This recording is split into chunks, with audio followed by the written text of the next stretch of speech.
گیا نا حضرت عیسیٰ علیہ السلام کا, میلاد تو ہو گیا نا حضرت یعقوب علیہ السلام کا, میلاد تو ہو گیا حضرت اسحاق علیہ السلام کا, میلاد ہو گیا حضرت مریم علیہ السلام کا, اور اسی طرح موسیٰ علیہ السلام اور ابراہیم علیہ السلام کا میلاد تو ہو گیا. جب میلاد ہو گیا تو وہ کسی بھی وقت قرآن کی آیت پڑھے, ذکر میلاد بالعموم ہو گیا, چاہے 12 مہینے پڑھے, چاہے 12 ربیع الاول کو پڑھے, چاہے ربیع الاول میں پڑھے, چاہے شعبان میں پڑھے, چاہے رمضان میں پڑھے.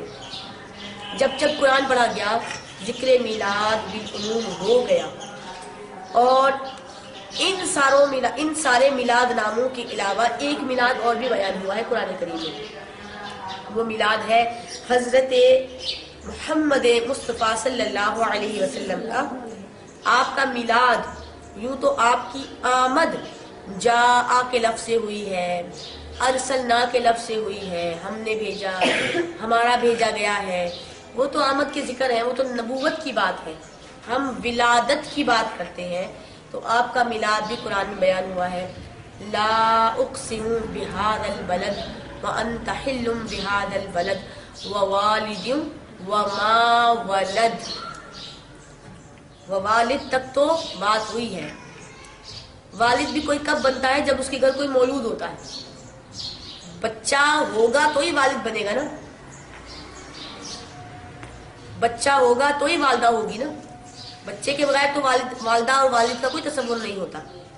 تو اللہ نے قسمیں کھائی ہیں والد کی, اور والد سے بڑھ کر مولود کی. ووالد وما ولد, جب مولود کی قسم کھائی تو مولود کا آخر تذکرہ کیا تو قسم کھائی نا. ولد کہا تو قسم کھائی. اور ولد سے کیا مراد ہے؟ ولد سے نبی کریم صلی اللہ علیہ وسلم کی ذات مراد ہے. یہاں اللہ نے ولد فرمایا تو گویا آپ کے بھی میلاد کو اللہ نے ذکر فرما دیا ہے. تو عموم کے اعتبار سے اللہ تعالیٰ نے قرآن کریم میں انبیاء کرام کے, امام الانبیاء اور سید المرسلین کے, اور ایک ولیہ, تو اولیاء کرام کے بھی تذکرے فرمائے ہیں. ان کے میلاد کے تذکرے قرآن کریم میں آئے ہیں, اس سے انکار نہیں ہے. اور یہ ہو گیا ذکر میلاد بالعموم. اسی طرح ایک حدیث ہمارے سامنے ہے. نبی کریم صلی اللہ علیہ وسلم کے صحابہ کرام بھی میلاد منایا کرتے تھے, میلاد کے جلسے کیا کرتے تھے. حدیث آتی ہے, حدیث کے حوالے بڑے خوبصورت ہے. یہ حدیث کو مسند احمد بن حنبل میں اس کی تخریج کی گئی ہے. اسی حدیث کو امام نسائی نے اپنی سنن میں ذکر فرمایا, ابن مندہ نے توحید میں ذکر فرمایا, امام طبرانی نے معجم الکبیر میں ذکر فرمایا ہے, امام بیہقی نے اپنی کتاب الشعب میں اس کا ذکر فرمایا. تو یہ حدیث بڑی اوتھینٹک ہے, اس کا انکار مشکل ہے, بہت مشکل ہے. ان تمام راویوں نے یا ان تمام محدثین نے جو حدیث کو ذکر فرمایا وہ کیا ہے؟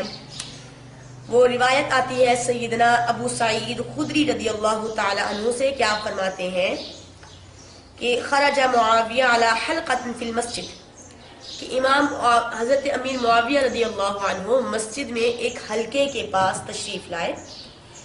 انہوں نے فرمایا, فقال, وہ کہنے لگے, پوچھنے لگے, ما اجلسکم, تم یہ کیوں جلسہ کیے ہو؟ جلسہ جلوس سے ہے, دو سجدوں کے درمیان بیٹھنے کی حالت کو بھی کیا کہتے ہیں؟ جلسہ, جلوس. تو اجلسکم, تو جلسہ تو آ گیا, صحابہ کرام جلسہ کیے بیٹھے ہیں. فرماتے ہیں ما اجلسکم, آپ یہاں کیوں جلسہ کیے ہو؟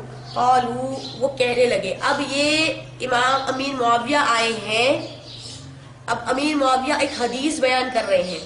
حدیث کا اسلوب بتاتا ہے کہ یہ جس حلقے کے پاس آئے تھے یہ تابعین کرام کا حلقہ ہوگا, یہ تابعین کرام کا حلقہ ہوگا, کیونکہ آگے وہ حدیث بیان کر رہے ہیں ان سے.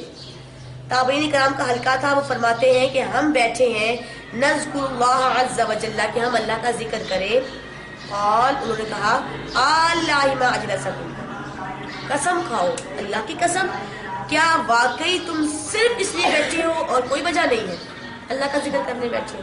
تو کہتے ہیں بالکل, ہم اسی لیے بیٹھے ہیں اور ہمارا مقصد کوئی نہیں ہے. تو امیر معاویہ فرماتے ہیں یہ قسم لینے کا ارادہ یہ نہیں تھا کہ مجھے تمہاری بات پر یقین نہیں ہے یا میں تم پر کوئی جھوٹا الزام لگانے والا ہوں. قسم میں نے اس لیے لی کہ ہوا کچھ یوں تھا ایک مرتبہ کہ صحابہ کرام رضوان اللہ تعالی علیہم اجمعین کے ایک حلقے پر اسی طرح نبی کریم صلی اللہ علیہ وسلم کی بھی آمد ہوئی. تو صحابہ کرام بھی بیٹھے ہوئے تھے. آپ علیہ السلام نے پوچھا ما اجلسکم، وہی جملہ جو امیر معاویہ نے تابعین سے فرمایا تھا کہ آپ یہاں کیوں بیٹھے ہیں.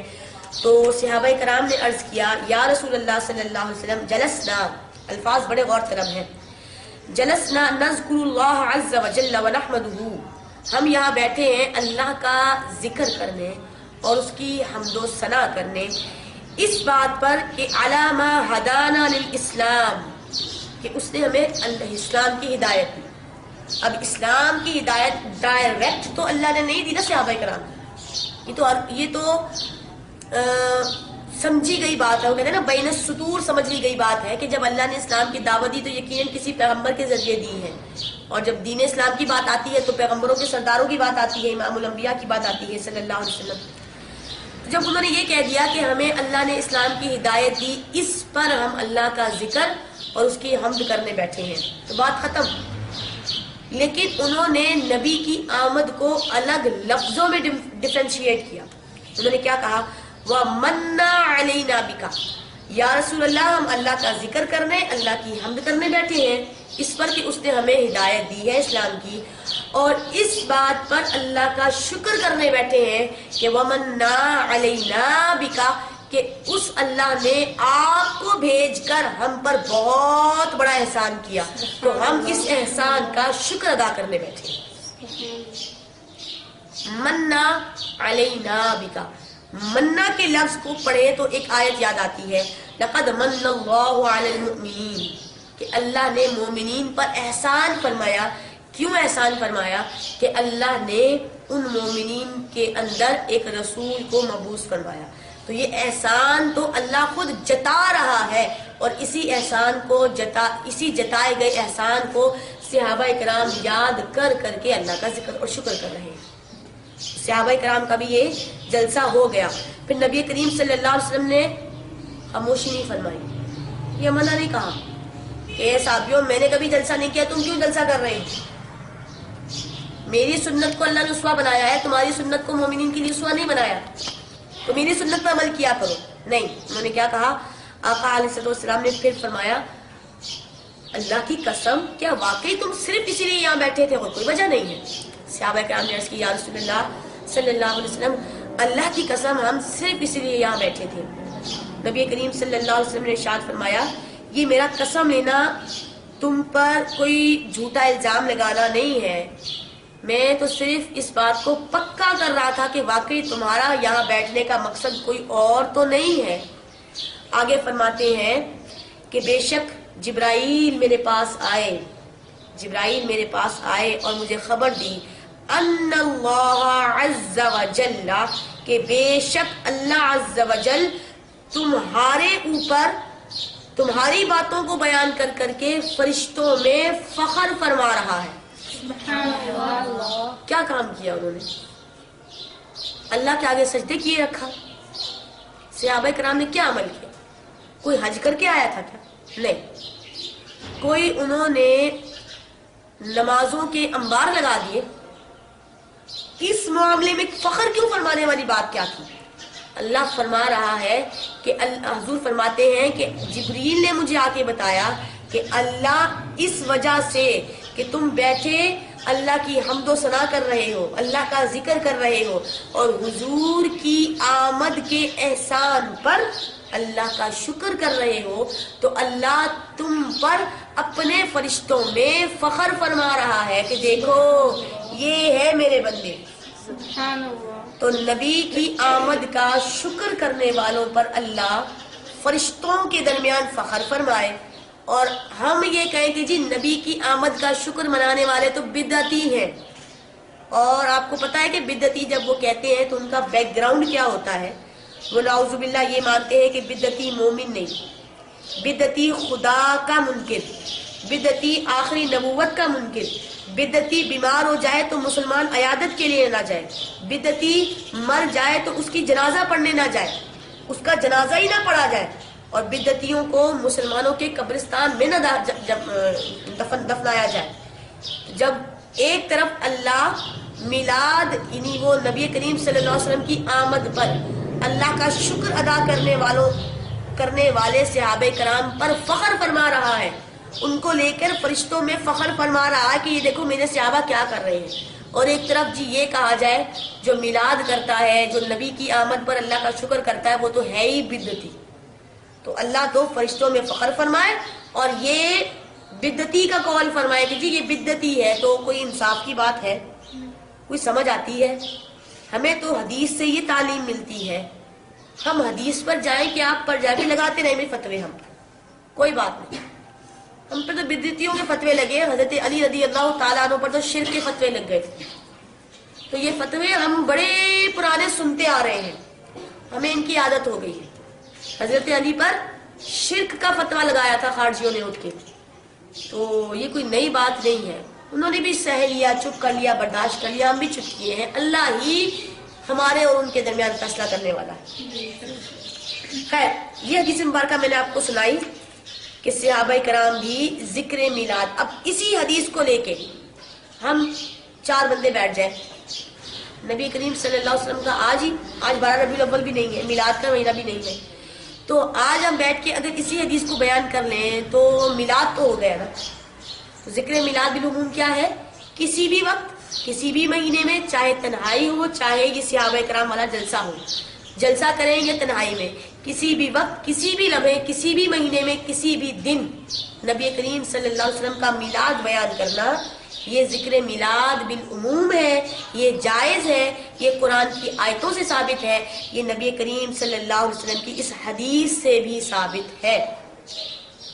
تو خیر، آج تک تو ابھی تک ہم نے اس بات کو سمجھ لیا کہ قرآن میں میلاد کے تذکرے آئے ہیں، قرآن میں میلاد کے انبیاء کرام کے تذکرے آئے ہیں۔ پھر ہم دہرا لیتے ہیں، حضرت ابراہیم علیہ السلام کے بچپن کے واقعات آئے، حضرت عیسیٰ علیہ السلام کے تذکرے آئے، ان کے میلاد کے تذکرے قرآن میں 2 مقام پر آئے ہیں، آل عمران میں بھی اور سورہ مریم میں بھی۔ حضرت اسحاق علیہ السلام کے تذکرے بھی قرآن کریم میں آئے، سورہ ہود میں بھی اور سورہ زاریات میں بھی، اور سورہ ہود میں تو کمال یہ ہے کہ اسحاق کے بعد حضرت یعقوب علیہ السلام کے میلاد کا پہلے اللہ نے بشارت دے دی ہے، تو ان کا ذکر بھی آ گیا۔ حضرت موسیٰ علیہ السلام کے تذکرے آئے، ان کے میلاد کے، ان کے دودھ پینے کے، ان کے بچپن کے حالات بیان ہوئے۔ اسی طرح ولیوں میں سے حضرت موسیٰ، حضرت مریم علیہ السلام کے میلاد کے تذکرے ہمیں قرآن میں ملتے ہیں، سورہ آل عمران میں۔ تو ذکر میلاد بالعموم کرنا یہ جائز ہے، کبھی بھی کرنا نہ صرف جائز ہے بلکہ ان طریقوں کو دیکھیں تو یہ تو خدا کی سنت ہے، یہ تو قرآن سے ثابت ہے، یہ تو صحابہ کرام کی سنت ہے۔ اب دیکھیں اس حدیث میں تابعین کر رہے تھے، امیر معاویہ نے تحسین فرمائی، صحابہ کر رہے تھے، خود رسول اللہ صلی اللہ علیہ وسلم نے تحسین فرمائی، میلاد کی صحابہ کرام کر رہے تھے تو رسول اللہ صلی اللہ علیہ وسلم نے تحسین فرمائی، اور نہ صرف رسول نے تحسین فرمائے، جبرائیل آ گئے نیچے، اللہ کا پیغام آیا کہ اللہ فرشتوں میں تمہارے اوپر فخر فرما رہا ہے، سبحان اللہ۔ تو اللہ کی تحسین آ گئی، جبرائیل آ گئے، نبی صلی اللہ علیہ وسلم کی تحسین آ گئی، صحابہ کرام کی سنت ہو گئی، صحابہ کرام کی سنت ہو گئی، تابعین کی سنت ہو گئی۔